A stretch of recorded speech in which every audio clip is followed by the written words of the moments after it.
为什么？从越国来的2个婢子，一个暴死，一个失踪，都和他有关，而大王绝不会放过这件事情。所以，即便不是他所为，就是有牵连，他也和后位无缘啦。上天有眼，这真是太好了。因此，大王要是立谦雍为王储，那宁妃自然是王后了。如果要立公子友为王储，那后位怕就要落在西施的头上了。不管他们谁是王后，就是不能让朕旦得逞。对呀，不管是立令妃还是立西施，依他们的性情，都必然会给夫人留下一条活路。再加上大王不忘旧情，那夫人肯定就要回到宫中了。一旦回到宫中，就是我重拾天下的日子。因此，请夫人稍安勿躁。只要2位殿下的齐国没有变故，这一天就为时不远啦。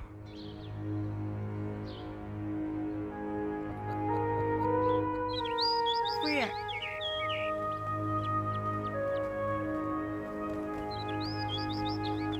哎，夫人这么高兴，一定是有什么喜事儿了。大王要带夫人去齐国了。去齐国？以往大王不是带魏姬夫人，就是带王后出去啊。是啊，这可是破天荒头一回。别嚼舌头了，快给夫人预备出门的东西。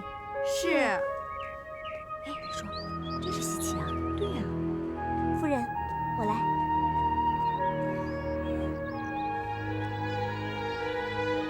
总算盼到这一天。是啊，奴婢也替夫人高兴。刚才在大王那儿，我看见夫人。看见我什么？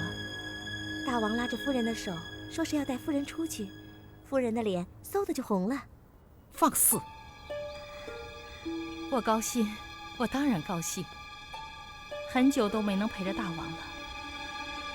再说，我整日整夜惦记着谦雍，到了齐国也就能看见他了。哎，夫人这一走，那后宫的事儿，大王交给了甄旦和西施，交给他们，暂时而已。那2个狐妹子，不过是大王的玩物。有谦雍在，他们就别想做王后的梦。这次大王能带夫人去齐国，日后谁做王后，这满后宫的人都心知肚明了。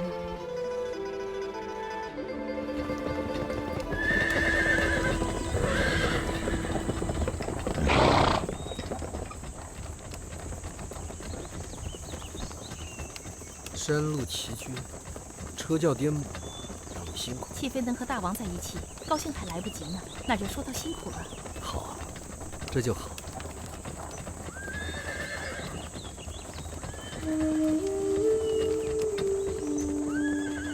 我们已经进入齐国境内，惦记谦雍了。寡人听说他兄弟2个英勇善战，吴国的霸业后继有人。这是大王的福分。也是你这个做母亲的教导有方。妾妃头一次听大王这么夸奖。寡人说的是实言。眼下伐齐之战，只是吴国称霸的第一步。要想成为真正的霸主，还要依靠他们。你懂得兄弟阋于强，外于其侮这句话真正的含义吗？则是说兄弟之间平日可能会有些小争吵，但是外侮当前最可靠的还是兄弟。所以我吴国要成就霸业，他们兄弟俩必须要互相扶持，亲如手足。妾妃明白。你是谦雍的母亲，有儿的生母不在了，你也应该是有儿的母亲。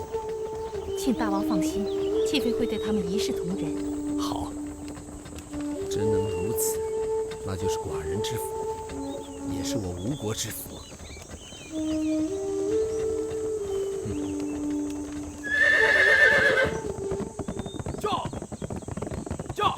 报，将军，大王的兵马就要到了，快去禀报2位殿下。是，快走。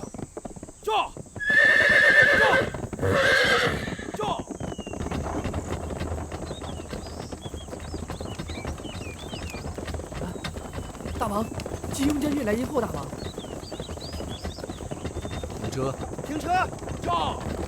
驾！驾！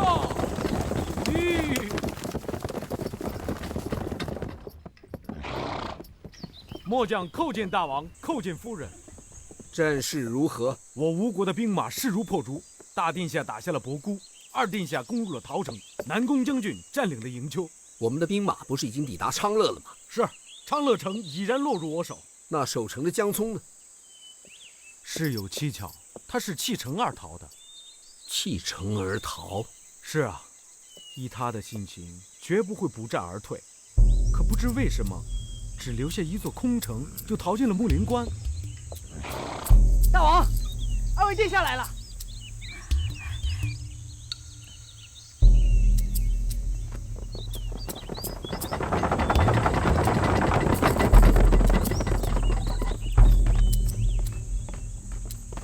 儿叩见父王。快起来！谢父王。千庸，你让我想死了。母亲，这是在军中。我知道，你黑了也瘦了，不过倒像是长高了。儿在长乐城里已为父王安排了下榻的地方。不，急庸，末将在。传寡人谕令，掉头西行，兵发木林关。是。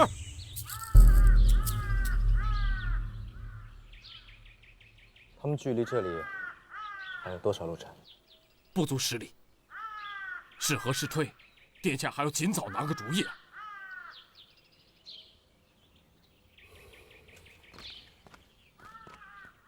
依末将看，既不能退，更不能和。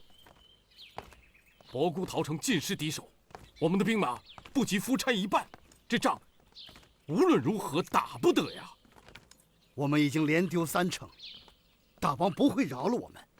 况且，退无可退。那就免战求和，等大王的援兵到达之后再做道理。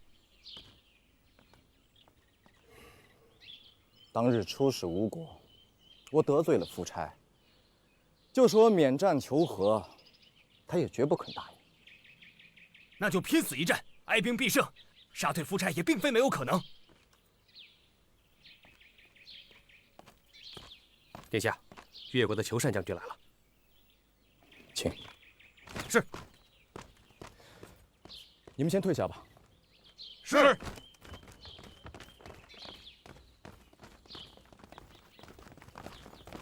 末将裘善拜见殿下。将军免礼。上次多亏了范蠡将军暗中提醒，我才及时撤离昌乐。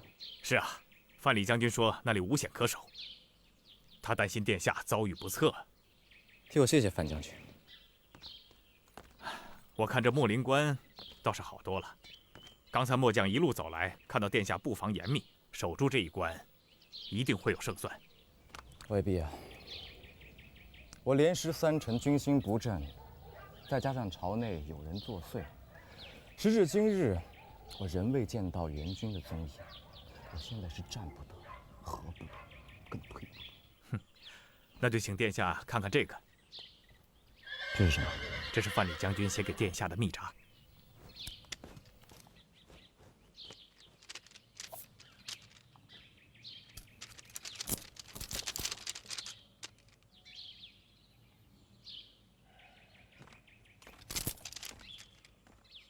殿下，他说些什么？殿下还在犹豫什么？范将军说，只要我坚守10日，吴军必退。这，难道殿下不相信范将军？不是不相信，我是不敢相信。倘若10日之后，请殿下放心，10天之内，吴军必有大乱。到那时候，夫差只有不战而退。殿下快看，吴军！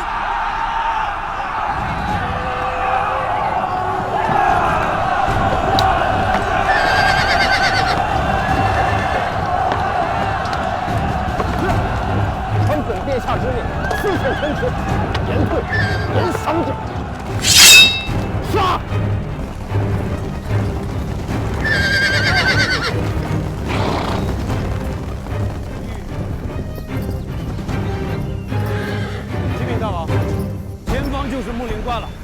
地安下营寨。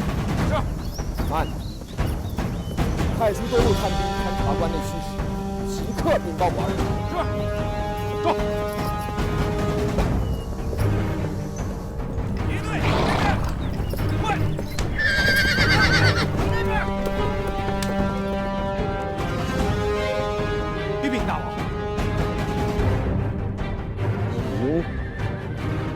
来，慢慢走。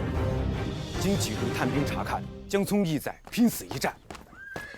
儿叩见父王。拼死一战。他们说城墙上布满了滚木雷石，江聪欲令三军死守城池，并且把城内的百姓也驱赶来守城。好大的胆！父王，儿有话要讲。讲。儿研究了齐国的地理，只要过了这木林关，他们就无险可守。至于这个江聪，当年出使我国时儿见过他，不过是个志大才疏的纨绔小儿，绝对不堪一击。可我记得那个时候，你也只是一个爱玩小兔子的黄口小儿。有儿，儿在。千庸认为木林关不堪一击，你以为呢？弟弟说的不错，攻下木林关意义非凡，只要父王一声令下，儿愿为先锋。好，你们先去吧，我和季庸将军还有话说。是。季庸，说下去。我不知当讲不当讲。有话实讲。这木林关依山而建，异常坚固，从陶城和博姑溃败的齐军都聚集在此，加上江聪意在决一死战，拿下这木林关不是一件易事。说下去，就算是强攻，恐怕也会两败俱伤。所以末将的意思是退兵。退兵？我们已经拿下了昌乐、陶城、营丘、博姑4城，这4城都是齐国的富庶之地。有了这4城，不愁齐王不来求和。这样就已经达到了大王伐齐的初衷。所以，我们还是以保存实力为上。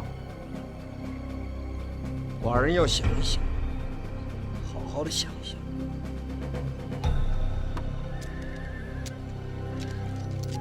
有儿和千庸在军中究竟如何？两位殿下作战勇猛，深得将士们的敬重。大殿下身先士卒，每次大战都冲杀在最前头。二殿下比哥哥更胜一筹。千庸第一次上战场，他居然比他哥哥更胜一筹。二殿下除了勇猛之外，更秉承了大王的睿智，兵法娴熟，运用自如，在攻打陶城时声东击西，胜得巧妙。你是有意在夸奖他吧？不，末将说的是实言。我认为有儿比千庸更动心思，至少他绝不在千庸之下。大王说的是，不过可能是因为王后去世的事，大殿下在军中总是沉默寡言，一副落落寡欢的样子，让人看得心里难受。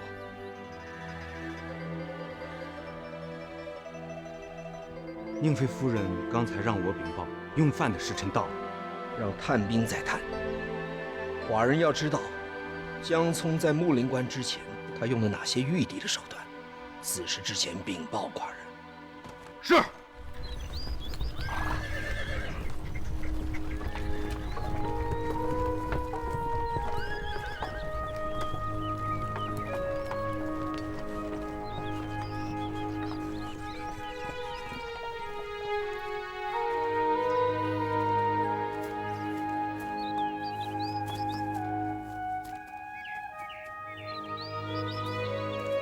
父王要对儿说什么？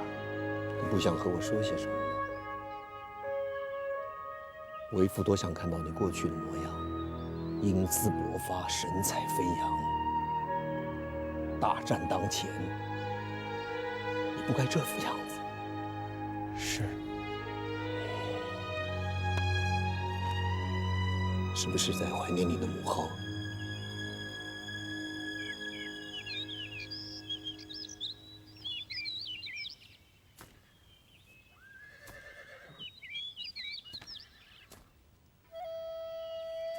我也无时无刻不在想着他，无奈天各一方了。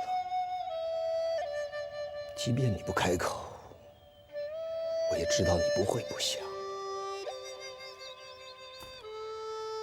因为你是我儿子。儿对父王有话讲。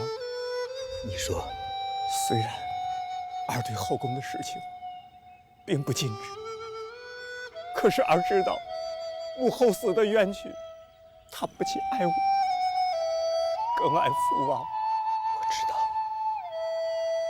知道，儿求父王回到都城后，重新厚葬我的母后，并昭示世人，我的母后是天下最好的女人，最好的母亲。为父答应，为父答应。父王。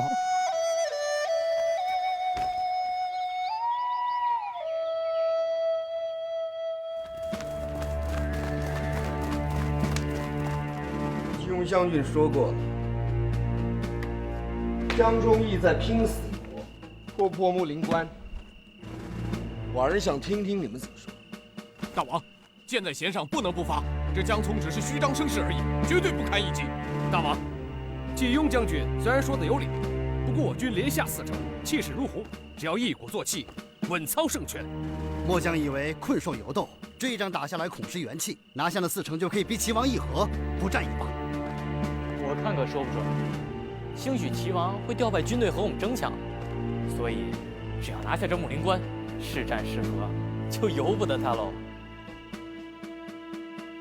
儿以为，兵临城下不能不战，不然不但徒劳往返，也会让齐王以为我们锐气衰竭，长了齐人的志气。大王不必犹豫，下令一战吧！下令一战吧！明日卯时强攻木林关。是。这先锋一职，父王，儿愿做先锋。好，季雍将军带兵后援。是。南宫不义2位将军，末将在。你们分带2哨人马，从左右吸引江冲的主力，助千雍强攻。是。父王，我，你留在大帐，和我一起居中调度，统帅全军。统帅全军？我等遵从大殿下。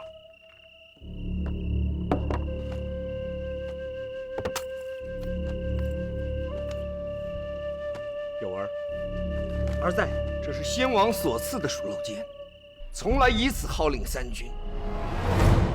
接剑。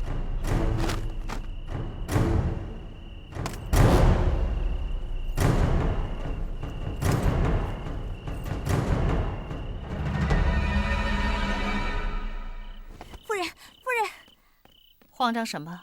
出了什么事？千雍殿下领了先锋，明天一早就要去攻打木林关了。季雍将军说，那木林关的城头上满都是滚木雷石，城下也栽满了荆棘。二殿下要是冒死攻城，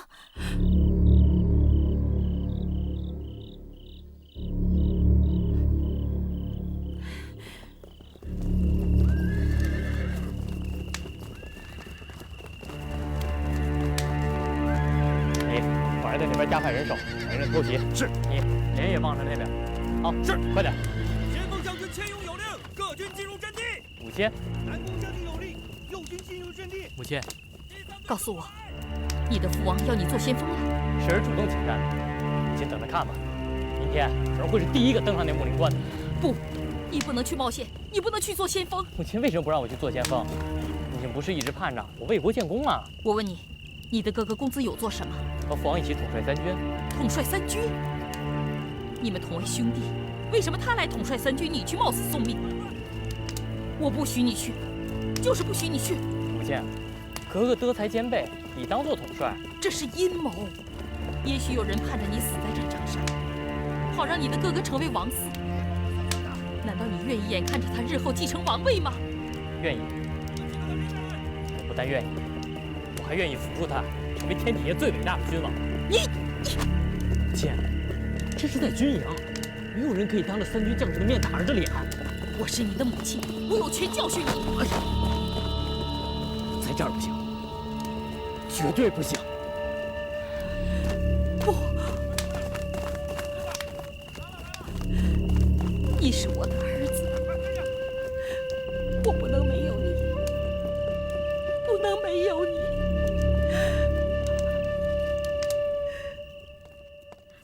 父王。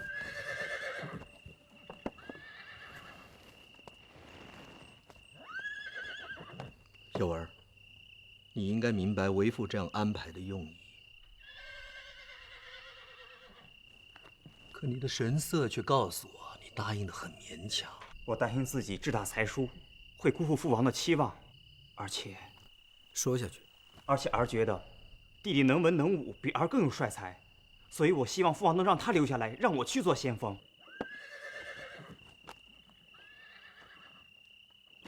儿说的是真心话。你能说出这样的话，为父倍感欣慰。你们兄弟俩都是我的骨肉。季雍将军说你们在军中身先士卒，作战英勇，我心里是何等高兴。为父今天要告诉你一桩久拖未决的事，就是立储的大事。你忠厚善良，谦雍聪明伶俐；你文武兼备，谦雍善思多谋。在我心里，你们兄弟俩是不分伯仲。可日后继承王位的只能有一个人。我再三思虑，这个人就是你。父王，你的母后最盼望的，就是能把你立为王储。今天为父下定了决心，你也不要辜负你母后的一片期许。夫人留步。夫人，夫人来的正好，我已选定有儿为王储，正要向你讲明这件事。好，好。夫人如果能够待有儿如亲生，如果能全力的辅佐他，寡人准备回去之后，册封你为新的王后。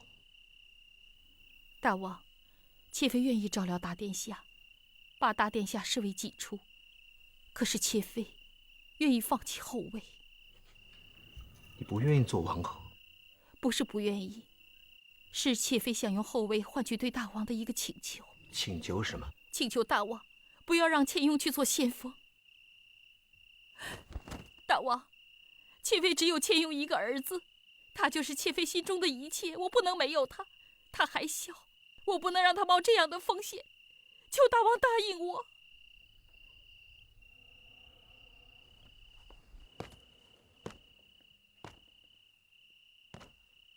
父王，弟弟的确还小，就让儿去做先锋吧。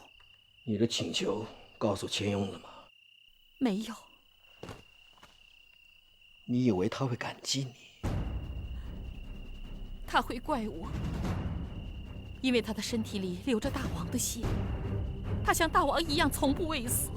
可我是他的母亲，不管他怎么想，我也要来请求大王保住谦雍的性命，保住我这唯一的儿子。好，我答应。如果你能带走谦雍，你就带走他。从今往后，你就离开我王宫，去你想去的地方。寡人永远不想见到你。父王。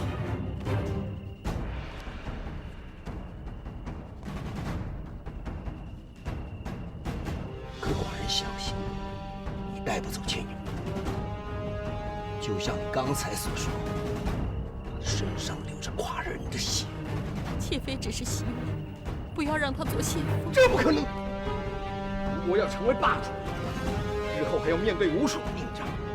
谦雍要想成为伟大的将军，要想成为我吴国的栋梁，必须要身经百战。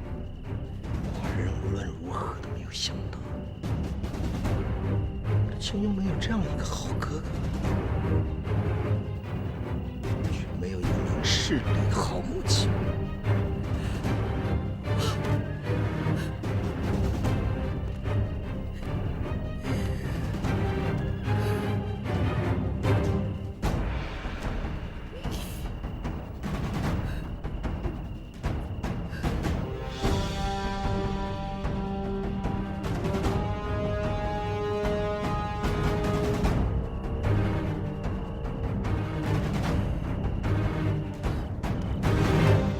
大殿下，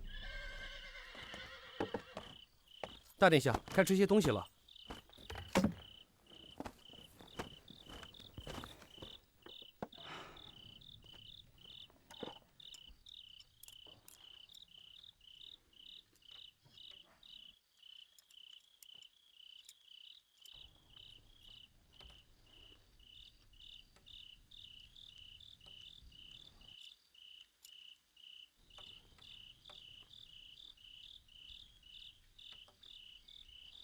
这饭菜是哪儿来的？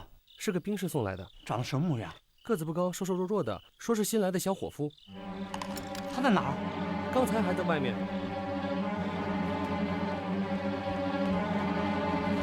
秋蝉，秋蝉，到这边来！秋蝉，哥哥，钱雍，哥哥刚才在喊秋蝉，他来了吗？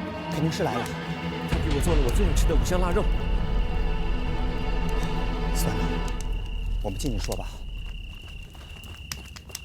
快一点！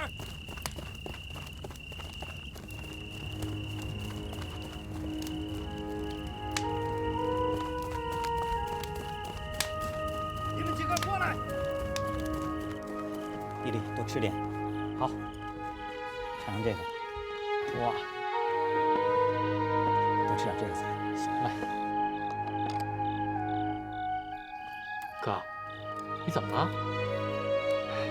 母后出事后，秋蝉不愿连累我，总是在躲避。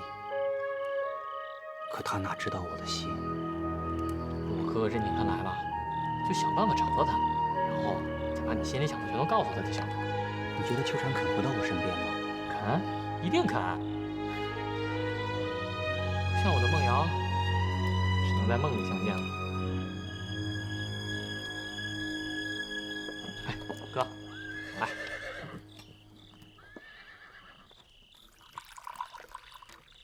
刚刚父王对我说了立储的事。真的？那这樽酒就是喜酒了。你怎么知道会立我？这还用说吗？当然立哥哥。你真的高兴我做王储？当然，我从小就敬佩哥哥，不但文章读得多，待人也宽厚，将来做了大王，一定是好大王。秋蝉不懂我，你也不懂我。其实我生性简单，金戈铁马，领拔诸侯，不是我的愿望，所以从来没想过日后做大王。如果在我们两个当中选一个，我真的认为你比我更合适。我怎么能和哥哥相比？哥哥既然不喜欢金戈铁马，留在宫里掌管天下，我去为哥哥厮杀。哥哥，你读过那篇《小雅》吗？文中说，凡今之人，莫如兄弟。只要我们兄弟同心，这吴国将来必定强大起来。总有一天，哥哥会成为天底下最伟大的君王，而我钱雍也会成为天底下最伟大的将军。为哥哥成为王储，干！干！停下！按原定的办法行事，落入吴兵手中即刻自裁。大王会善待你们的家人，否则株连九族。是。走。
参见殿下，我在这里已经等候殿下多时了。邱将军，我的人马经不受拖拉，可是吴军营内部署的如铁桶一般，这偷袭我军军营会有胜算。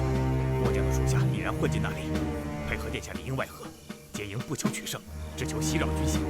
请殿下尽管相信范蠡将军的安排。好，何时动手？罗生为好。来！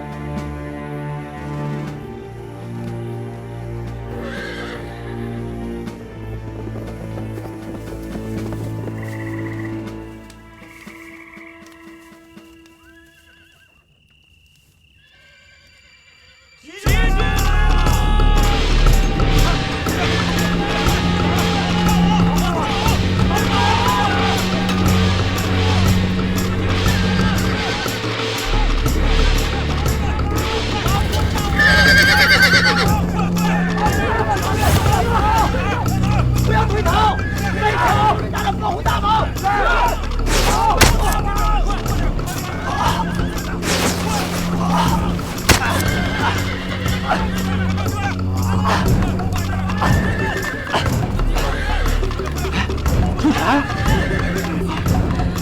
你的腿。没事，不要紧。秋蝉，你怎么了？秋蝉，秋蝉，啊！秋蝉，坚持住！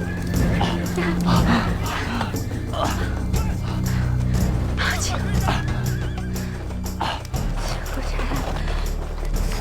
再也不会给大殿下。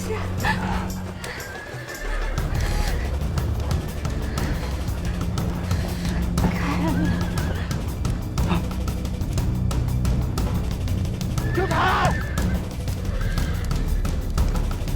秋蝉，秋蝉，秋蝉！啊！秋蝉，秋蝉！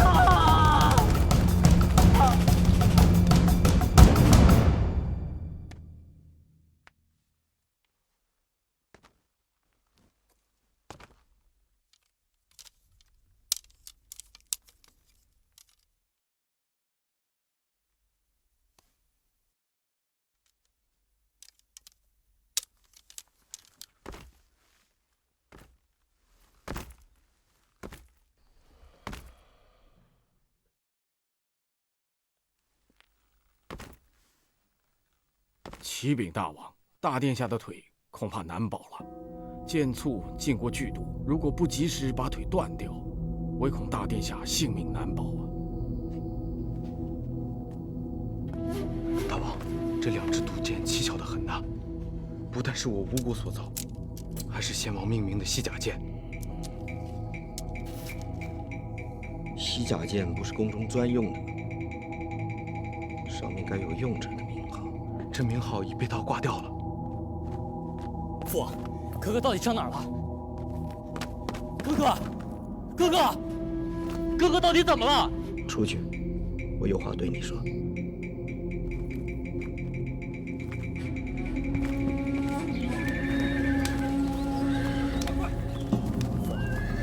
哥哥不会伤得很重吧？是射中你哥哥和秋蝉的2支毒箭。箭？哥哥会不会有生命危险？我会全力救他。我们先看看这是2支什么箭。这是西甲剑。再看看是谁死的。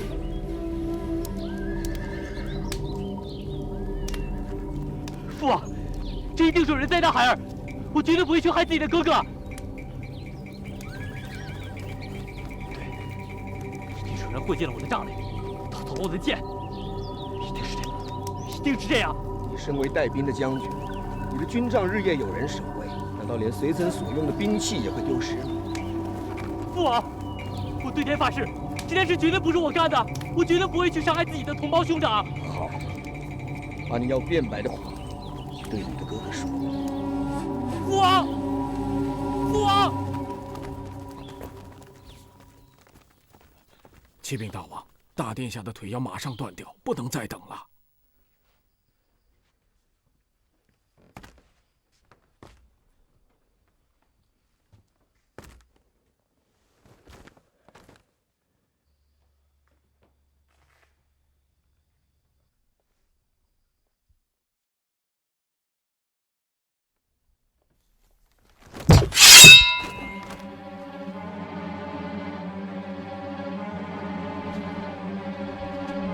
动手，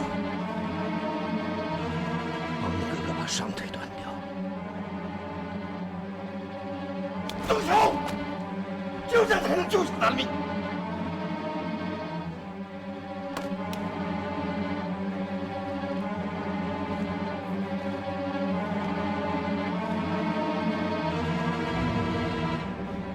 动手！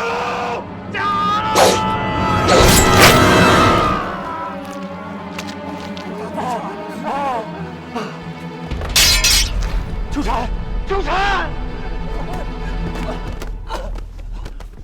秋蝉，秋蝉，秋蝉，秋蝉，有儿，秋蝉，你的腿中的毒箭不能不断。父王，断得好，断得好。只是不能为国尽忠，为父王尽孝了。什么都不要再说了。愣着干嘛？快止血！是。秋蝉，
大王，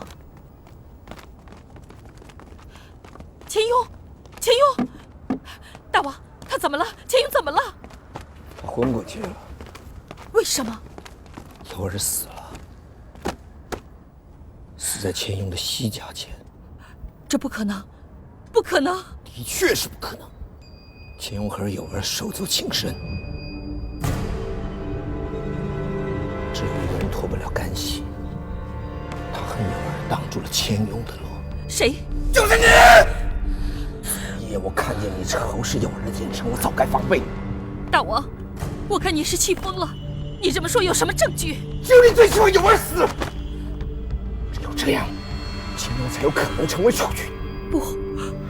不是这样的，不是这样的。钱雍，钱雍，你快醒醒！告诉你的父王，这不是真的。钱雍，郎中，我的钱雍怎么样了？放心吧，殿下一会儿就醒了。钱雍，你快醒醒！你不要吓我呀！钱雍，你快醒醒啊！钱雍，钱雍，钱雍！告退。钱雍，我在这儿，你看看我，看看我呀！钱雍，滚！钱雍，殿下，钱雍，滚！钱雍，殿下，殿下，殿下，滚！钱雍，来人！滚！钱雍，压住他！压住他！干什么？干什么？啊！钱雍，钱雍，殿下，尤儿哥哥，不要怕，我帮你抓鬼。殿下，谁是鬼？抓鬼！抓鬼！你还我的儿子！是你逼疯了他！你还我的儿子！还我的儿子！你还我的儿子！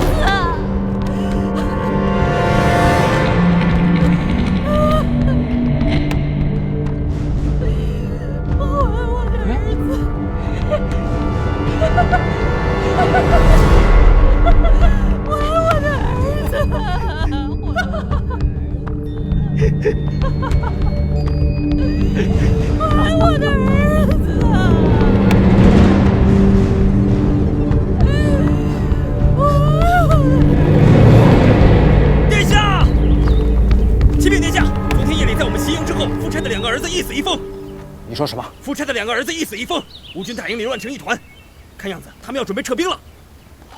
再派。是。妙，真是太妙！恭喜殿下。范蠡将军果然是料事如神，本殿下佩服，佩服。借了这木林关之围，殿下终于可以安心了。哼，岂止是安心，殿下，你看，富山拔寨撤兵了。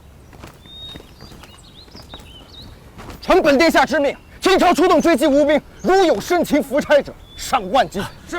殿下使不得。为什么？夫差虽然退兵，可那三军的实力未损毫发，轻易出战，难有胜算啊。本殿下对当年西施的事情耿耿于怀，我焉能放过这个机会？裘将军，你就不必再讲了，安心在关内待着，静候佳音吧。殿下，我们走。哎。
殿下的人是谁？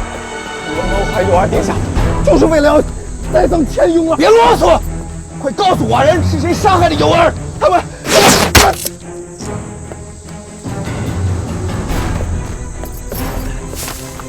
告诉我！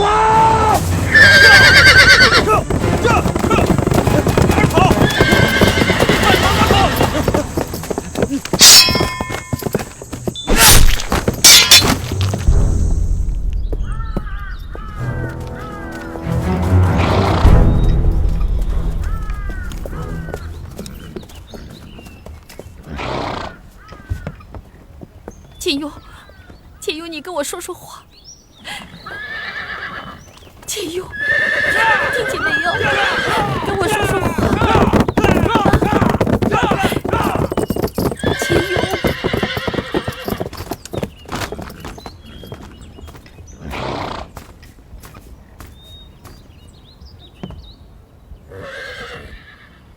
秦勇，父王来看你了。爱妃。寡人已经知道谋害有人的是另有其人，只是还不知道究竟是哪个。这件事和你无关，和秦勇无关。秦勇疯了，他疯了！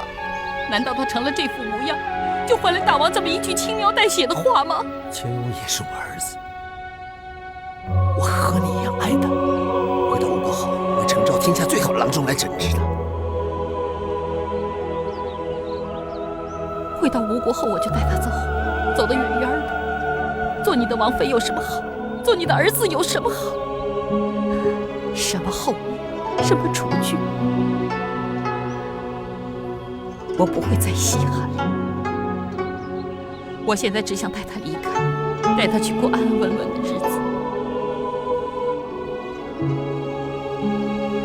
大王不要碰他，让我和我儿子近一近。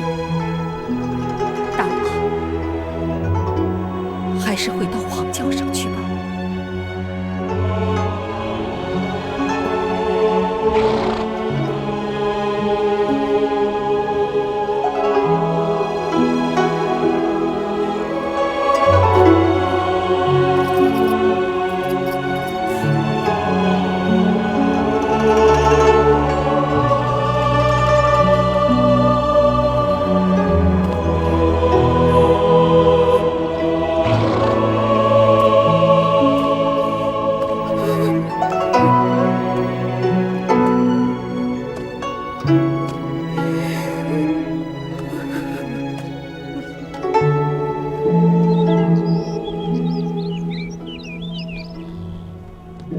寡人的争霸之战，你们还有什么话要说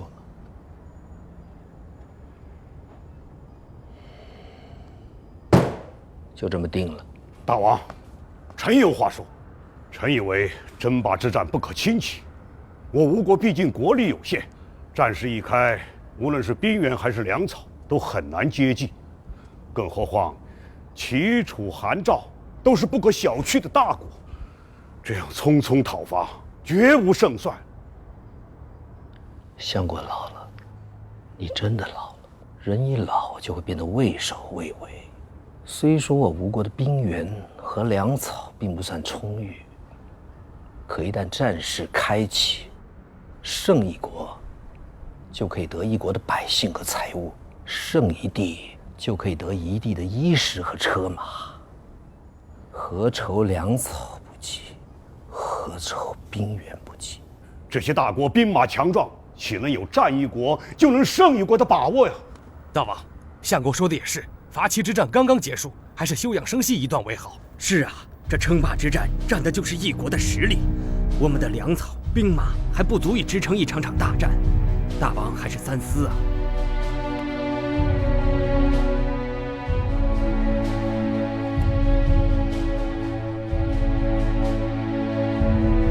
无意已决，不必在意。你们都知道，一夜之间，两位殿下一死一疯。寡人突然之间发现，人生在世，就像电光石火，转瞬即逝。北上中原，领霸诸侯，这是先王的遗愿，也是寡人一生所求。寡人一刻都不能再等，一时一刻都不能再等。我要在有生之年，告为先王在天之灵。寡人亲征。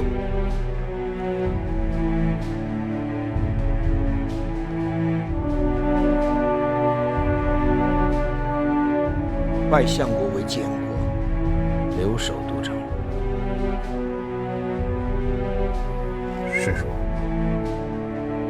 3日之内发兵，有再敢阻拦寡人者，力斩。是。怎么样？夫差3天后带兵出征，伍子胥又做了监国。果然不出你所料。大王，不能再等了。夫差带兵北上，就像是陷入了一个旷日持久的泥潭之中，会久久不能自拔。如果现在不能放我们回去，伍子胥必定会找机会除掉我们的。那范将军有什么办法？不必再想别的办法。眼下夫差身边只剩下西施和郑旦，只要他们开口，夫差不会不答应。恐怕未必。丧子之痛已经使夫差性情大变。我听着宫里的人说，他们现在个个都惧怕在夫差身边做事，稍有过错，轻者鞭笞，重者杖毙。这个时候，恐怕就连西施和郑旦都很难进言。那谋事在人，成事在天。既然舍死无他的话，就用这2人一试吧。不过，要他们千万小心。郑旦那边有劳王后了。那西施，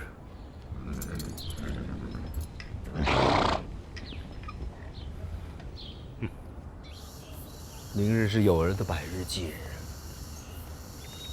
寡人该到他墓前去看看。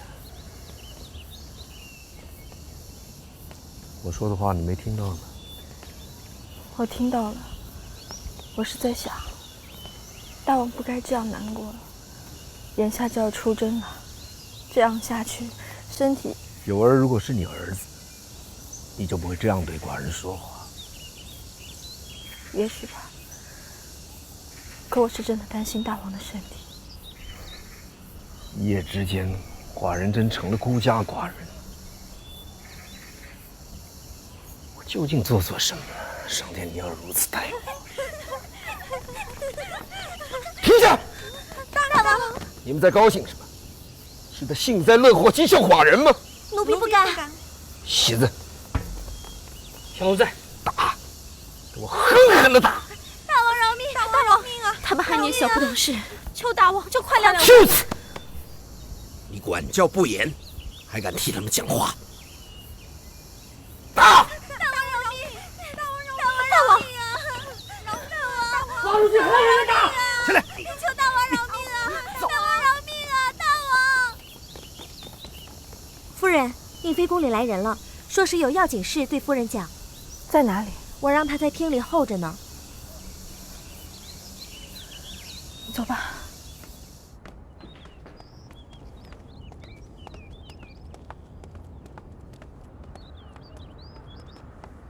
是你。夫人，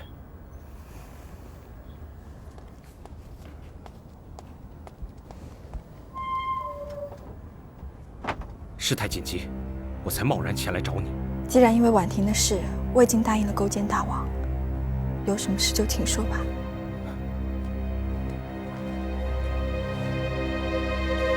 那我就长话短说，我想求你，在夫差离开吴国出征之前，说服他。放勾践大王归越，归越，这是最后的机会。我可以试试看，不过有一条，你们必须要答应。请讲。你们必须保证，归越之后放弃雪耻的念头，永远都不与吴国为敌。其实，越国的情形你知道。即便有心，也难有力。你放心吧。眼下是有心无力，可是日后只要经过休养生息，总有一天越国会强大起来。将军能保证，到了那个时候，越国也会攻打吴国吗？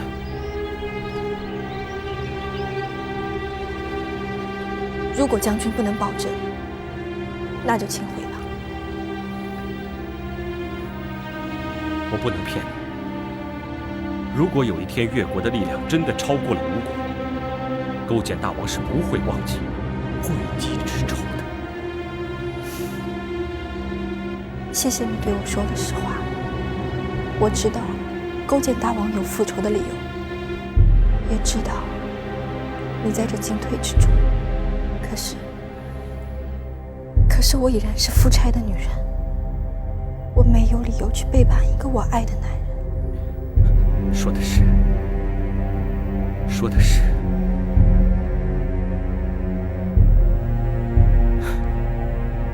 罪臣告退。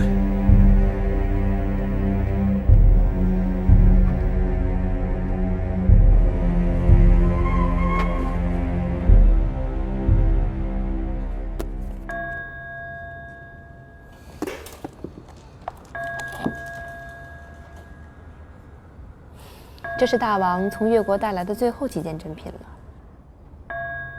不过国内的宫里还多得很，日后会选更多的上品送给夫人。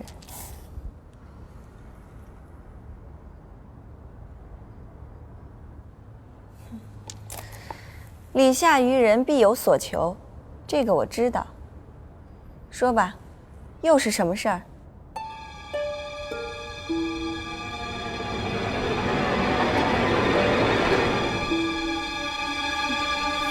大王今天又去了广娃宫，你们去求西施不是近便些？哪里？谁都知道夫差大王独宠夫人，去西施那儿只是随意走走。这样的事，只有夫人的话才能管用。王后说的是真话？当然是真话。就凭王后这几句真话，我也只好到夫差大王那里去说说。至于成与不成嘛，只要夫人答应，我没有不成的道理。好，就请勾践大王听我的消息吧。臣已尽力四方筹措，这20万担军粮还是难以凑足。那就减上一成。即便是18万担，臣也无能为力。今年是荒年，百姓的口粮尚且不足，就是让臣强征暴敛，也收不起这么多的粮食。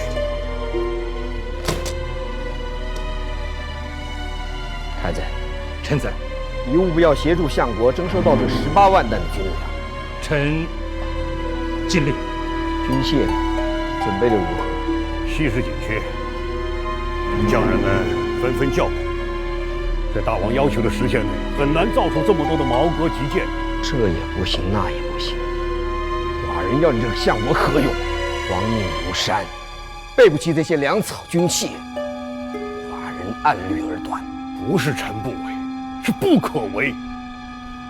臣甘愿受死，请大王决断吧。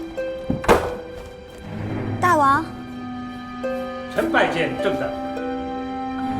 这是怎么了？大王正在和相国商谈国事呢。那我就不打扰了。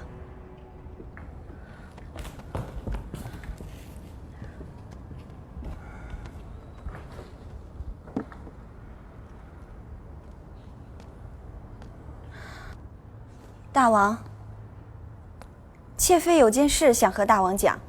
什么事？雅瑜刚刚来找我了。找你做什么？他说，让我在大王面前进言，放勾践他们回到越国去。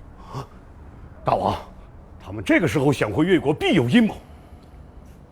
臣建议大王立刻将勾践3人囚禁起来，问个明白。据我推测，广王宫那边他们肯定不会放过。大王等着看吧，西施就要为他们来求情了。郑旦夫人说的是啊，大王用兵在即，一定要摒其后患，这3个人绝不能留了。这件事谁也不许插手，寡人自有决断。大王，不要再讲了，寡人不吃不担。无论是郑旦、西施、相国和太子，谁也别想左右寡人的行为。滚！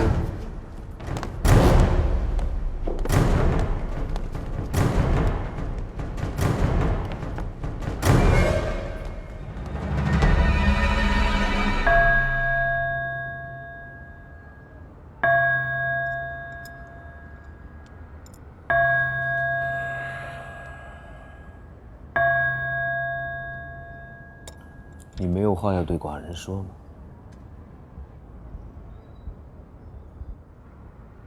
可寡人有话要对你说。寡人想在离开姑苏前，放勾践和范蠡他们返回越国。你以为如何呢？寡人想听你的回答。妾妃不知道该怎么回答。寡人带你去瞧瞧。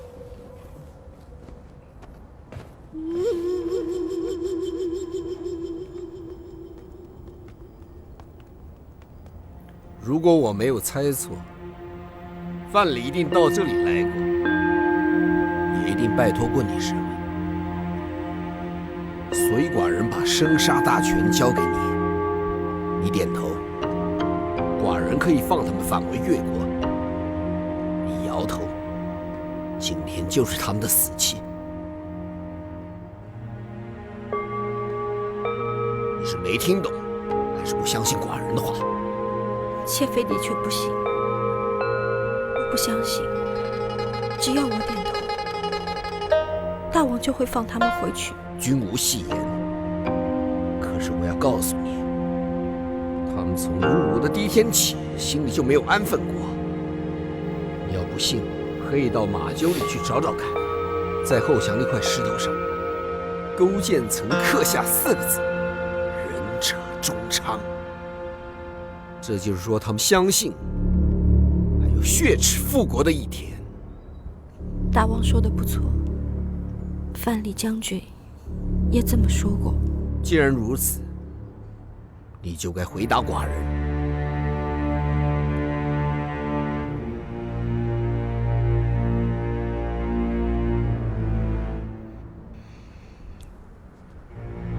妾妃以为，只要勾践和范蠡能够对天盟誓，放弃血耻之心，永远都不与吴国为敌，大大王就可以放他们回去。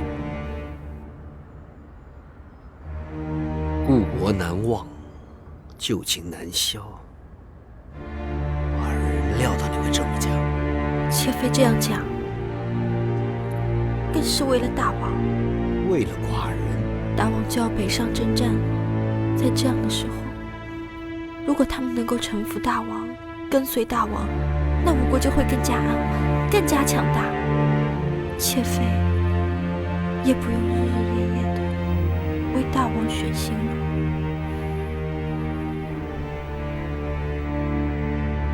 勾践，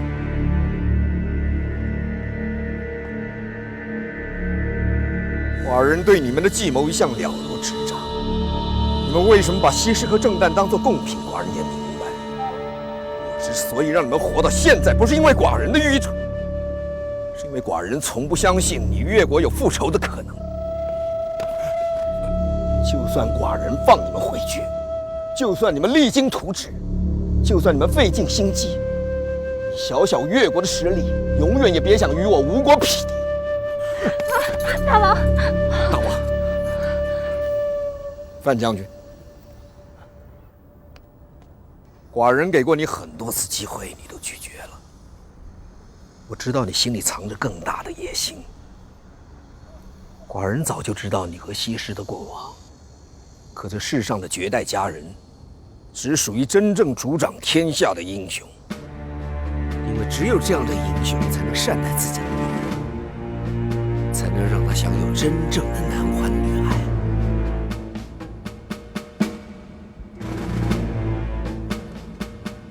寡人都不希望你为他们说情，还是开口。我不想责备你，不想为难你，甚至还想夸奖你的率直和坦然，因为我想让你明白，你在寡人心中是分量最重的女人。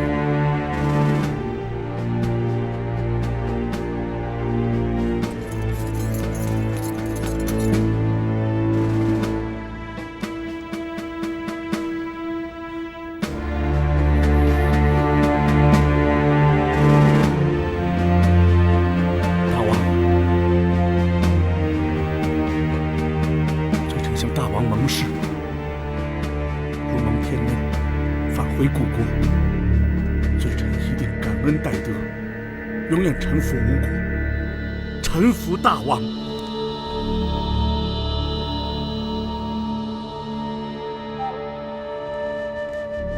大王，既然勾践大王以下重视，妾妃愿意为他们君臣担保，求大王就放他们回去吧。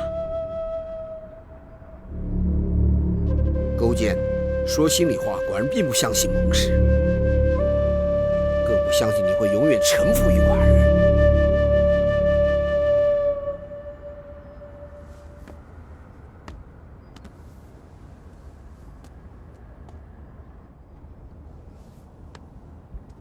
可是我真的不愿让我所爱的女人失望。大王，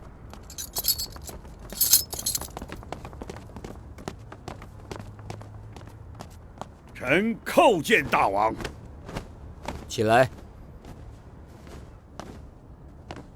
相国有事吗？老臣听说大王有意要放勾践君臣返回越国。戚妃猜着西施一定会给他们求情，大王也一定会为了西施答应他们，所以我就……不错，寡人是要放他们君臣回去。万万不可呀，大王！放他们回去就是放虎归山，对我吴国后患无穷啊！必危言耸听，无因已决，相国请。大王，你还是听了这个妖女的蛊惑。臣早就说了，耀武轻歌，害人之美；峨眉皓齿，伐信之辅。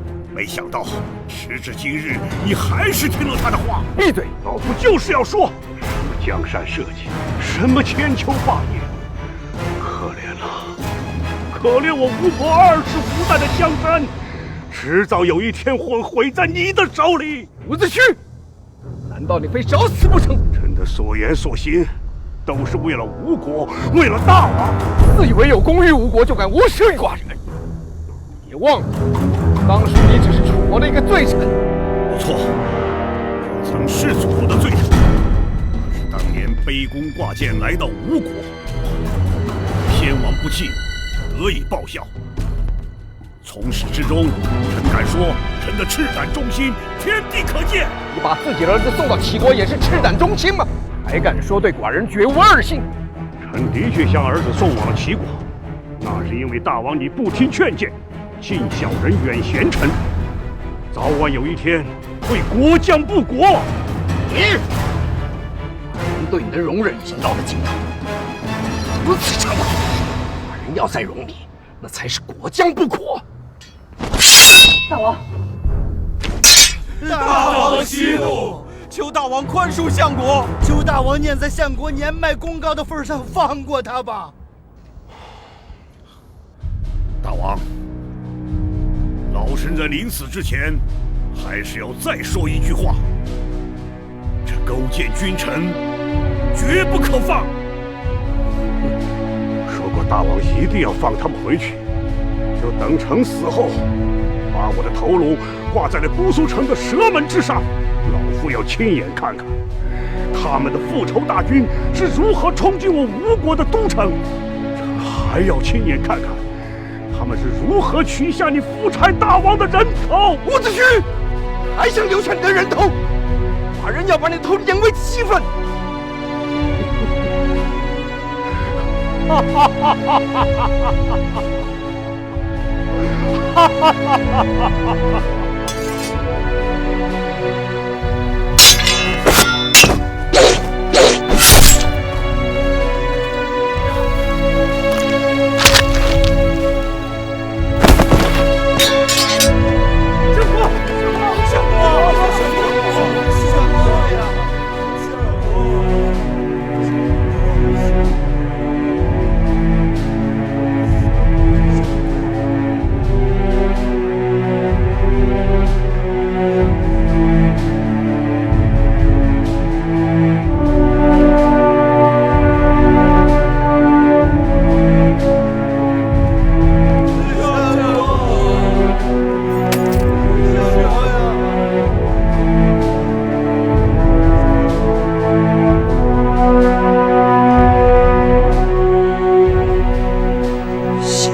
杀掉你们！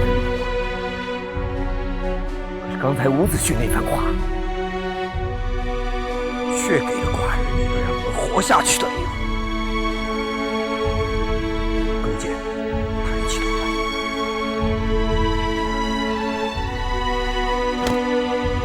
寡人决定再给你一次和我较量的机会。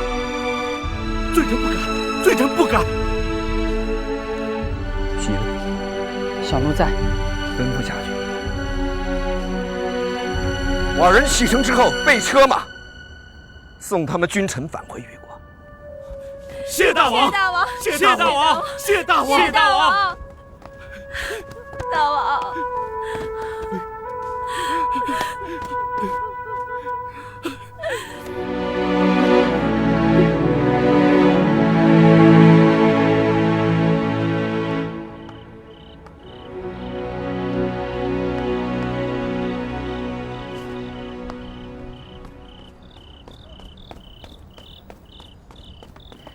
禀报夫人，大王携西施夫人回书房去了。什么？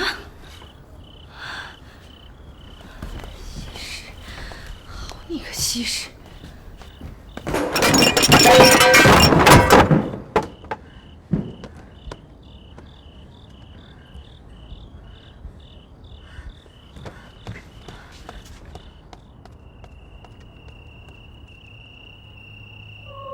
孩儿，你懂父王吗？我懂。你懂你自己吗？我懂。真懂假懂？真懂。真懂就好。这只盒子，你把它收好了。现在你不要看，也不需要看。到你觉得非看不可的时候，你才能看。这你也懂吗？似懂非懂，但是儿子会牢记父王的话。就看你自己的造化了。大王，酒已经备好了。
父王的教导，儿懂了。如今儿已收回了权柄，肩负起父王留下的辉煌伟业。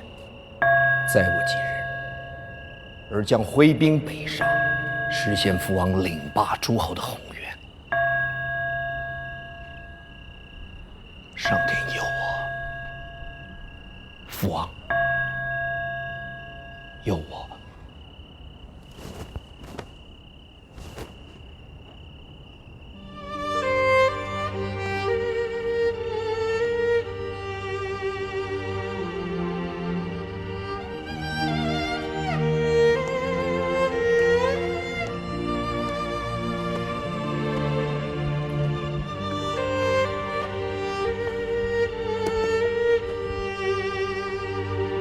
我儿去了，相国也去了。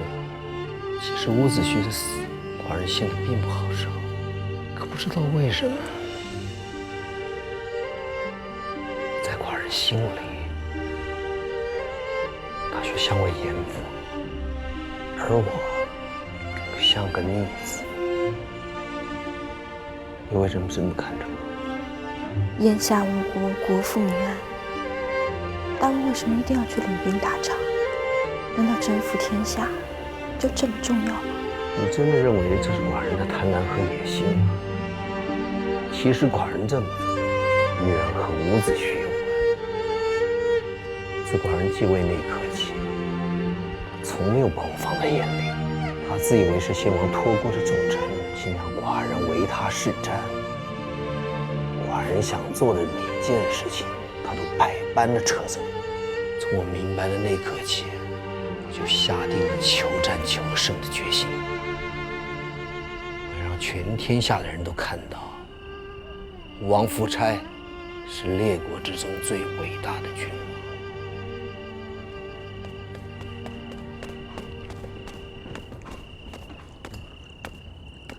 大王，甄丹夫人要来见大王，请他回去。是。大大王，大王，有什么事吗？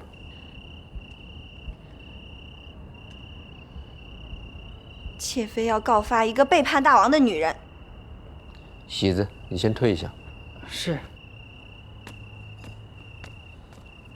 谁？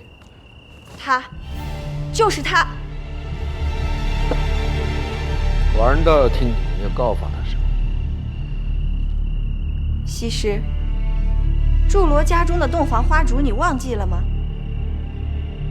没有。你和范蠡两情相悦，可为什么答应要来到吴国？为了帮助勾践大王。说呀，说下去。帮助勾践大王做什么？哼，你要帮助他们雪耻，帮助他们逃生，帮助他们有朝一日回到越国。没想到你还真的做到了。可你从来没有忘记过你和范蠡的旧情，就是因为这份旧情，你才彻彻底底的背叛了大王。我没有想到，我们是最好的姐妹，你竟然会如此的绝情。